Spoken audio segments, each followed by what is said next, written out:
If you are someone who is afraid of losing people, roles, or versions of yourself, and that fear quietly controls your decisions, then this video is for you. This is about understanding who you are beneath what can be lost. Welcome to the Mind Truth.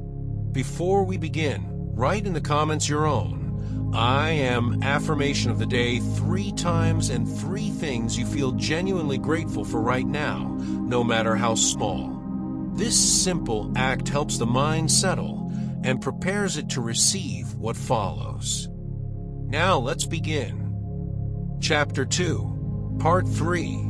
After explaining the nature of the self and the necessity of action, Krishna now addresses a deeper obstacle. Even when a person understands what is right and is willing to act, something still pulls the mind off balance. That obstacle is desire. Krishna explains that many people act not from clarity, but from desire for results. Their actions are driven by reward, recognition, pleasure, or security. Even religious or moral actions often fall into this trap when they are performed mainly for gain. This creates a problem. When action is tied to desire for outcome, the mind becomes restless. It starts calculating constantly. What will I get? What if I lose? What if this doesn't work? Action no longer brings steadiness. It brings anxiety.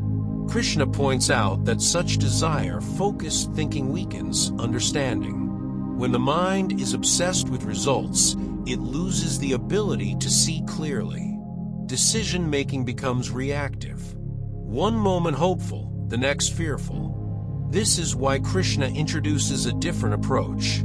Act with intelligence that is detached from results. Perform action as duty, not as a transaction.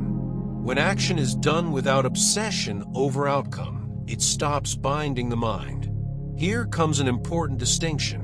Giving up desire does not mean giving up action. It means giving up the mental demand that action must produce a specific result to feel worthwhile. Krishna explains that this approach brings a unique kind of safety. When action is guided by clarity instead of desire, there is no loss. Even small effort in the right direction protects the mind from fear and regret. Progress is never wasted. This is the beginning of karma yoga. Action done without attachment purifies the mind instead of exhausting it.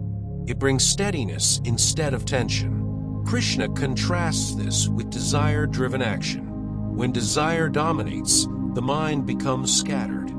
One wants many things at once. Focus is lost. Peace is unstable. Even success fails to satisfy, because desire immediately demands more. The correction is simple but demanding. Stop letting outcomes decide your inner state. Let understanding guide action.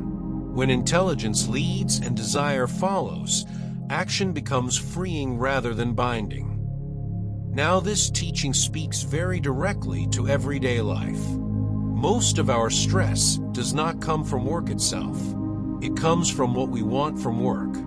Validation, security, approval, control over results. When these desires dominate, even meaningful work becomes draining.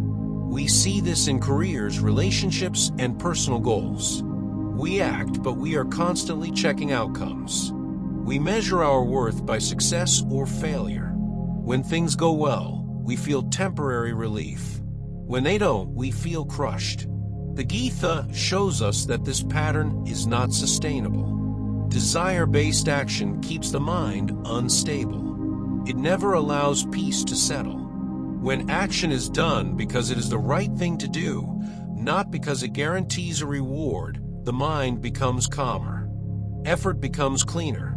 Even failure does not destroy confidence because identity is no longer tied to outcome. This part of the Gita teaches us that freedom is not found by stopping action, but by changing why we act. When desire no longer controls action, action no longer controls us.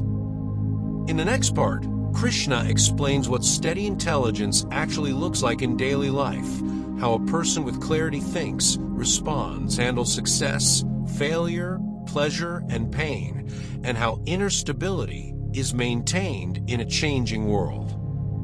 If this video brought you clarity or value, consider liking it and sharing it with someone who might need it today. Please subscribe, and thank you for being here.